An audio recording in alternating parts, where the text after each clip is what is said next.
बड़ी पुरानी कहावत है, कहते हैं अरे बिजू का खेत के काहे अब जस ले, आप न खावे खेत को औरन को खाने न दे। चाइना को एक बिजू का चाहिए और वो बिजू का कहाँ चाहिए? बांग्लादेश में चाहिए। बड़ी ही आश्चर्यजनक बात है कि बांग्लादेश मामले में अमेरिका भारत के टच में आ गया है, वहीं दूसरी तरफ चाइना भारत से मदद मांग रहा है। बांग्लादेश में आखिर ऐसा क्या है जो भारत कर सकता है और चाइना के लिए बहुत ज्यादा महत्वपूर्ण है? जैसे जैसे जियोपॉलिटिक्स में घटनाक्रम बदल रहे हैं वैसे वैसे पूरा का पूरा सीन भी बदलता हुआ नजर आ रहा है और भारत सेंटर में आता जा रहा है। जानेंगे क्या चल रहा है यहाँ पर। तो वहीं दूसरी तरफ सऊदी अरब के सबसे ताकतवर शख्स अगर पूछा जाए कौन है तो एक ही नाम आएगा, MBS। अब MBS अगर ये कहें कि अगर मैंने अमेरिका और इजराइल की बात मान ली तो मेरे जान पर खतरा है, तो सुनकर एक बार को आश्चर्य लगेगा, लेकिन कहा जा रहा है कि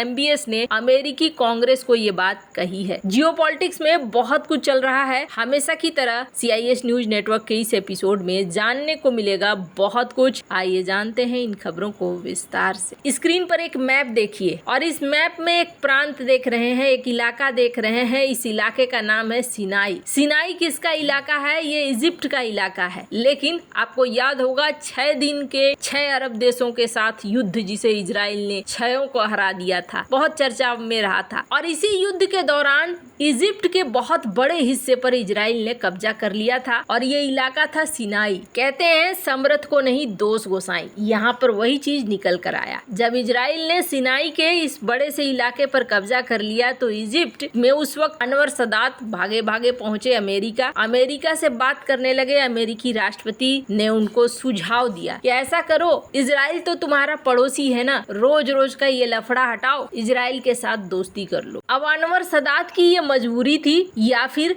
अनवर सदात ने शांति के लिए ऐसा किया, या जो भी कारण हो, जिस भी वजह से इन्होंने किया, लेकिन अनवर सदात ने शांति को स्वीकार कर लिया। इजराइल ने भी बदले में उस जमीन को लौटा दिया जिस जमीन पर उसने कब्जा करा, लेकिन अनवर सदात को चुकानी पड़ी इसकी कीमत। अनवर सदात के इस फैसले से अरब देशों में बहुत निराशा, और होता यह है कि स्क्रीन पर एक जगह देख रहे हैं, यहाँ पर वो एक परेड मना रहे थे, परेड दिवस मन रहा था, वो भी इसी उपलक्ष्य में कि सिनाई हमें वापस मिल गया था और यहाँ पर उनको कट्टरपंथियों ने मार दिया। अनवर सदात की मृत्यु हो गई और अनवर सदात के साथ जो कुछ भी हुआ उसमें बचाव में कहीं भी नजर नहीं आया अमेरिका। अब इस घटना का जिक्र मैं क्यों कर रही हूँ? इस घटना का जिक्र मैंने नहीं किया है, इस घटना का जिक्र किया है MBS ने। MBS का कहना है कि अमेरिका और इजराइल दोनों ही चाहते हैं एक शांति समझौता सऊदी अरब के साथ साइन करना, और कहीं न कहीं कहा जा रहा है कि MBS के मन में भी है कि इस शांति समझौते को साइन कर लिया जाए। इसका पहला साइन इसलिए दिख रहा है कि यहाँ पर अमेरिका ने जो प्रतिबंध लगाए सऊदी अरब के ऊपर कि हम आपको जो टॉप क्लास के हथियार है वो नहीं देंगे, उस प्रतिबंध को हटा लिया है। अब इसे हटाने के बाद सऊदी अरब को हथियार मिलने जा रहे हैं। लेकिन ये जो अकॉर्ड है, ये जो शांति समझौता है, ये शांति समझौता अगर साइन होता है तो सऊदी अरब के प्रिंस को कई सारी चीजें करनी पड़ेगी, ऐसा कहा जा रहा है। पहली बात तो इजराइल के साथ रिश्तों को नॉर्मल करना होगा। दूसरी बात ये कि चाइना के साथ दूरी बनानी होगी। सऊदी अरब के प्रिंस को ऐसा लगता है कि भविष्य के लिए ये जो समझौता है, ये समझौता बहुत जरूरी है, लेकिन उन्हें साथ में ये भी लगता है कि उनकी हत्या हो सकती है, ठीक वैसे ही जैसे अनवर सदात। MBS ने यहाँ पर कथित तौर पर जो ये आर्टिकल कह रहा है, उस आर्टिकल के अनुसार इस चीज का अंदेशा जाहिर करा है। अब कहा जा रहा है कि इस अकॉर्ड में कहीं न कहीं ये भी प्रावधान होगा कि MBS की सुरक्षा के लिए अमेरिका क्या करता है या फिर इजराइल क्या करता है। सऊदी अरब अगर ये शांति समझौता साइन कर लेता है तो समझ लीजिए कि दुनिया के ज्यादातर मुस्लिम देश इजराइल को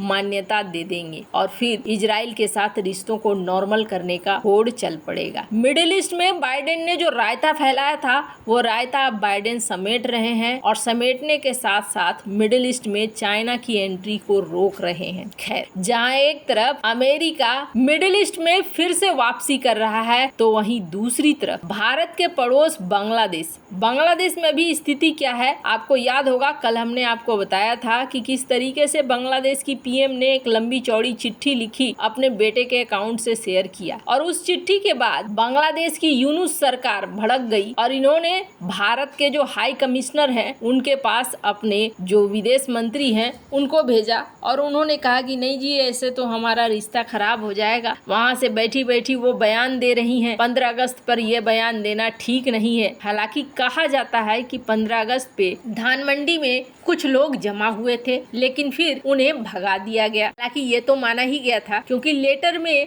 शेख हसीना ने उन्हें इकट्ठा होने के लिए कहा था, श्रद्धांजलि देने के लिए कहा था, ताकि शेख मुजीबुर रहमान की यादों को मिटाया न जा सके। वैसे तो राजनीति कुछ ये है कि शेख मुजीबुर रहमान के सारे यादों को ही नहीं, आजादी के यादों को भी मिटा देने की कोशिश बांग्लादेश के अंदर हो रही है। अब इस मामले में भारत कहां पर खड़ा है, तो भारत अभी वेट एंड वॉच वाली मुद्रा में है कि यहाँ पर आगे क्या होता है। चलो इसे देखते हैं। पर वहीं स्क्रीन पर एक आर्टिकल देखिए, अमेरिका का ये कहना है कि अमेरिका भारत के टच में है। बांग्लादेश में जो घटनाक्रम बदल रहे हैं, उस घटनाक्रम को देखते हुए स्टेट डिपार्टमेंट के ऑफिशियल्स ने इस बात को कहा है। हालांकि बांग्लादेश में हिंदुओं के ऊपर अत्याचार हो रहा है, इस मामले को लेकर भी कहा जा रहा है कि अमेरिका भारत के टच में है। वहीं चाइना ने अपने मीडिया के जरिए तो ये दिखलाया है कि वो न्यूट्रल है, उसे इस बात से कोई मतलब नहीं है कि बांग्लादेश में क्या हो रहा है, कौन क्या कर रहा है। लेकिन चाइना के विशेषज्ञ क्या कह रहे हैं। स्पुतनिक इंडिया में एक खबर छपी है, जिस खबर के अनुसार चाइनीज विशेषज्ञ का ये मानना है कि ये जो इलाका है, ये इलाका बहुत ज्यादा महत्वपूर्ण है और बांग्लादेश में